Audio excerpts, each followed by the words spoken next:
Hello, guys, and welcome to this episode of A to Z. Today I have with me Daniel Kwaku Maki, and he's the country lead for Zipline. I mean, I've had opportunity to go to Zipline to see the operations, and to be honest, it's amazing what they are doing, particularly in delivering health services to people in very remote areas and deprived communities, so to speak. So stay. We're going to talk to him about his new role that he's taking up, the challenges that he may be facing, and what the future really is for Zipline.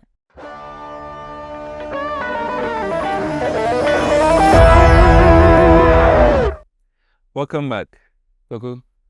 Akwabash. Obronu Kwaku. Or gonna need pure. Why? So I've known you as host of Africa Connect, and you've been doing other things on the side. But now you are taking on a new role as a lead for Zipline. How did this happen for you? Interesting one. But it's Change Africa podcast. It's Change Africa podcast. Yes, exactly. And I mean, interestingly, you are a guest. Yes, so yes. Today yes. we have reversed the roles. Switching it around. Yes. I mean, in terms of Zipline, I joined Zipline last year, towards around last year, July, that I have joined. Okay. And yeah, I mean, it's a very innovative company, so it has been a turbulent period. And really, the way it happened, I would say I had a consulting gig via the German Economic Ministry for where I was sitting at the GIPC. And I really wanted to get back into more of entrepreneurship. I had my own projects, and the Zipline opportunity came up, and it was like I would say a perfect intersection of being entrepreneurial, being an impactful program initiative, and it just brought everything together. And yeah, here we are. So, I mean, before you join and now taking on this role, what has been that aspect of the success story, or what it is that Zipline does that excited you or still excites you? Yeah. I mean, when I look at my Zipline colleagues and I speak to them, a lot of them, it's always the impact. And we have a lot of people that came from the health sectors, which is also exciting for me. But for me, really, what was the most exciting was the size of the ambition.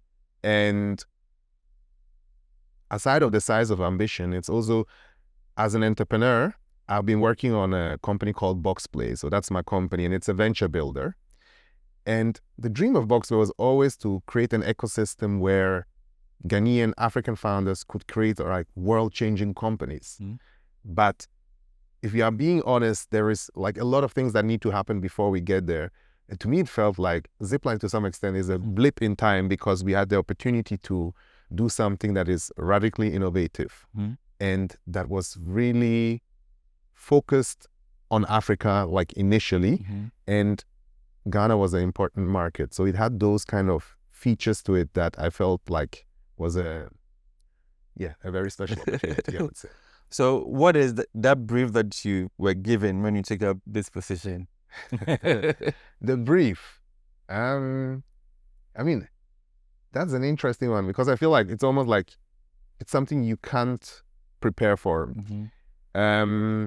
Because as much as we have been in Ghana for like 6 years, there is a lot of things that we still need to kind of change on the fly.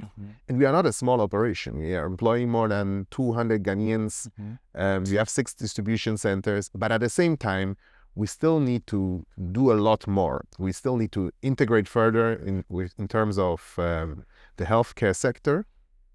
And we also still want to expand into other use cases, be that animal health, is that agriculture, education, and even use cases that maybe I cannot imagine today, but it's rapidly changing. So I guess like it's very difficult to say what was the brief. I mean, I knew what Zipline was. I knew that our infrastructure has the potential to make significant impact.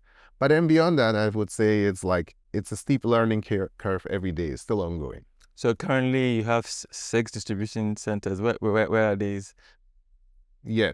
I mean, in Ghana, we have 6 distribution centers. The closest is I think that's the one you visited. Yeah. The closest is in Omenako, near Suhum.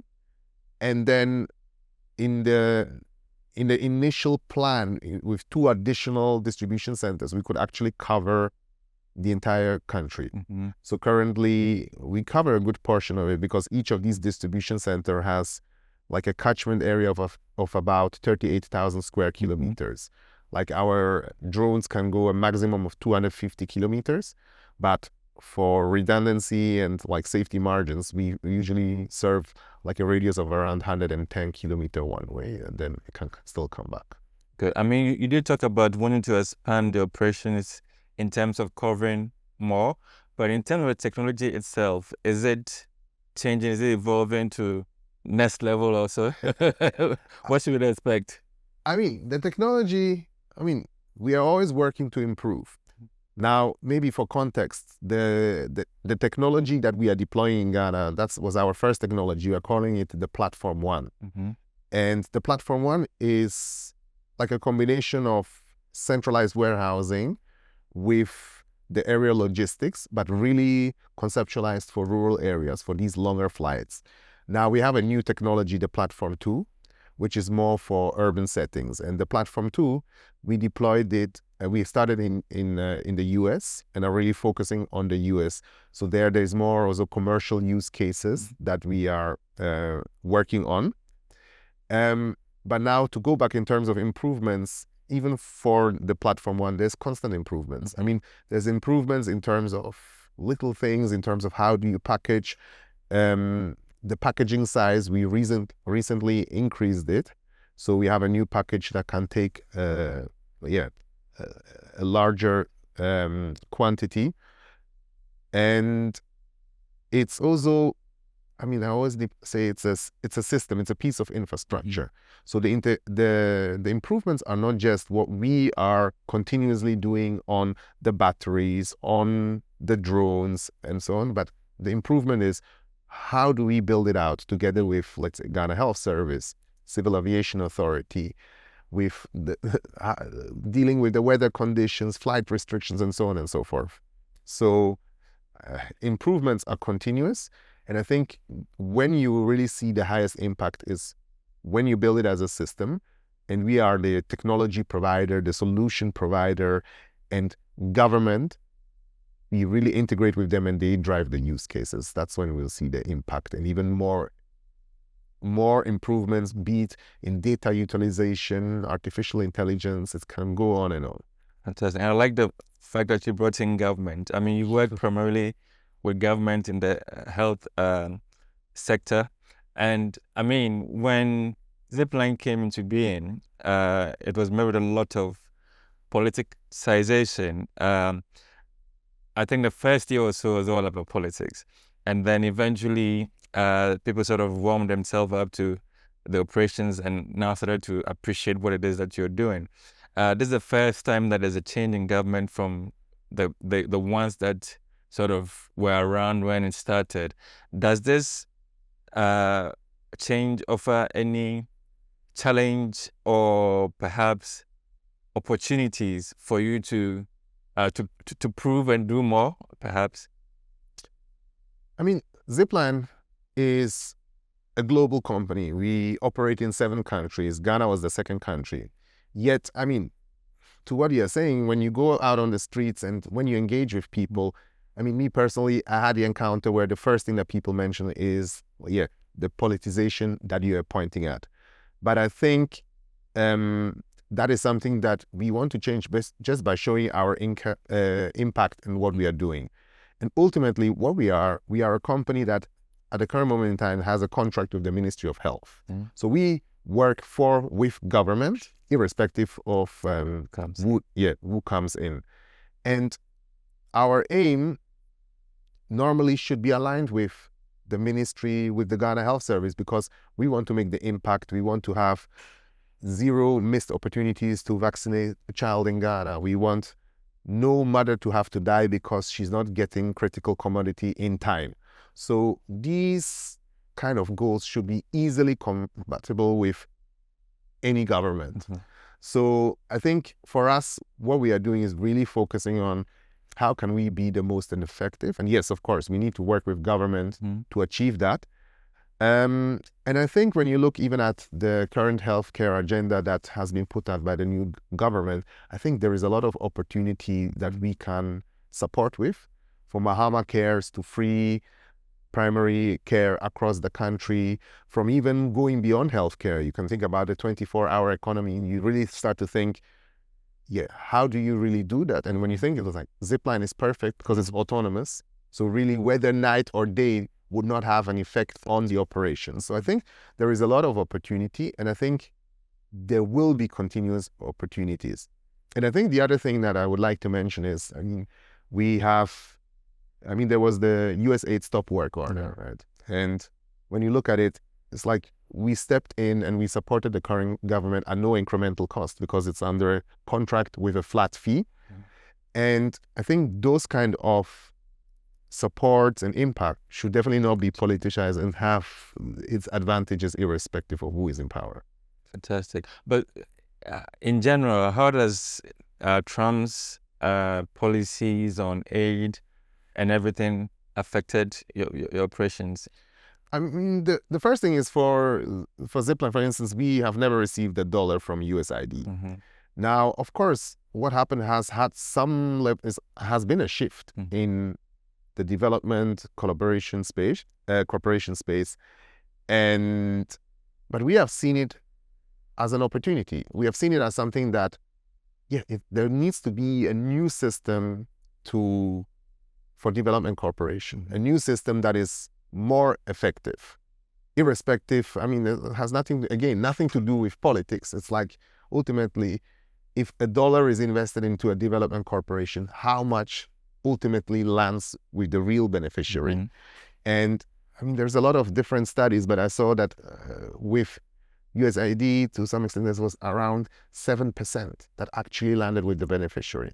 And I think we can all say that's not good enough for whatever reason it is in that way. And I think what we want to see is like a new system in which impact is delivered far more efficiently. And I think Zipline is actually kind of is a role model of how that can be done with innovation, with technology. And I think another thing, or another shift that I would like to see is that a lot of the times donors would actually pay for results. Because sometimes you feel like when you do it with the previous system, a lot of the money goes into the overheads. It's almost incentivized sometimes because that's how you get paid. But real innovation often happens with scarcity, when you have to figure things out. And I think if you are getting paid for the results, you would have that drive, motivation, natural incentive to drive in that direction. And I think Zipline naturally has been doing that for some years now. Fantastic. And the Minister for Communications paid you a visit? Yes. What necessitated that, and what was the outcome of that? I mean, Honorable Sam George came. It was pretty exciting for us. His visit was part of a number of visits that he paid to companies in the innovation space. And I think, many people might have seen the video where he launched the drone and was jumping around. And I guess even there was some level of politicization around it. But I think it's great to see a minister that is in charge of digital technologies innovation being excited about technology in the first place. And during his visit, he mentioned, he shared some ideas of what he saw that could be done in terms of expanding to other use cases. And key among them, he mentioned agriculture. And it's really something that we want to do, because even we have done some level of agricultural deliveries in smaller scale, even in Ghana.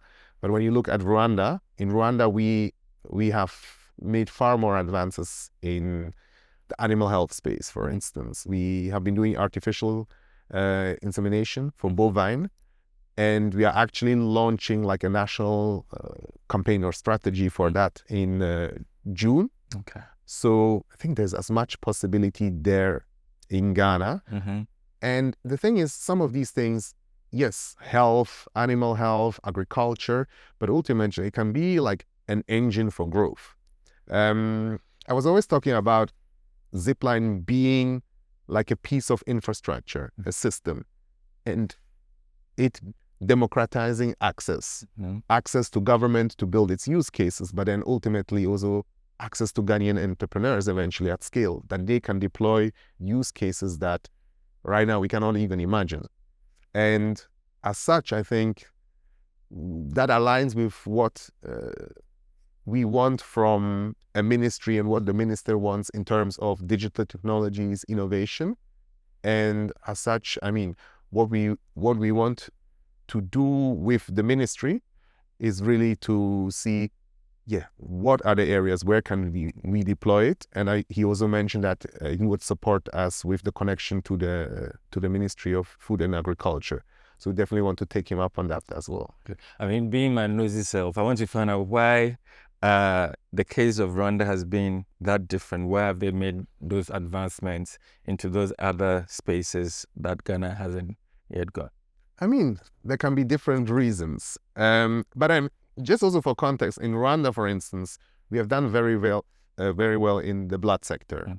In Rwanda, Zipline delivers 75% of blood deliveries in the country outside of Kigali are done by Zipline. If you include Kigali, there's a no-flight zone, but if you include it, it's still 51%. So it's super critical for the country in terms of the blood deliveries. In Ghana, on the other hand, we did well with the vaccines. Zipline was instrumental in delivering the COVID vaccines. And even under the COVAX program, one of the reasons that Ghana got more vaccines was because they had the ability to distribute it into the rural areas. So we actually received more vaccines just because of our ability to distribute.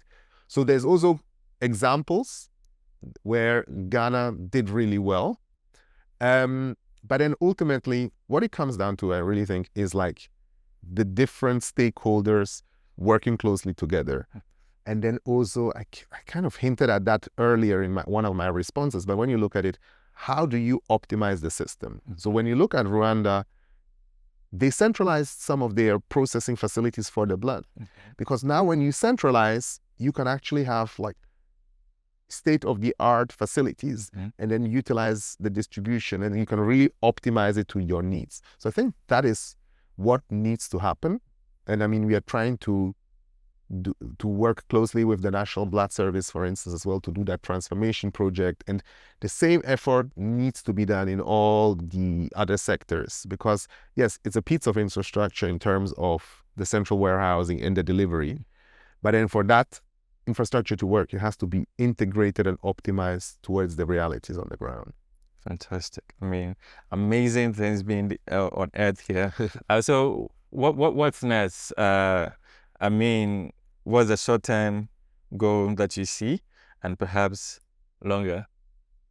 I mean, the short-term goal is like really to drive that collaboration, the integration that I've been saying across like Ghana Health Service, National Blood Service, really drive deeper into it, start establishing the contacts to build the other use cases, the Agric that I mentioned. But we have in the past also delivered exam papers for VAEC. So into remote areas, that could be use cases. So working with the Ministry of Education, exploring what is possible there. So it's really to diversify, go beyond just medical, see what else we can do. And then in the long run, I pointed at it. For me, what I see is, I keep repeating it, infrastructure.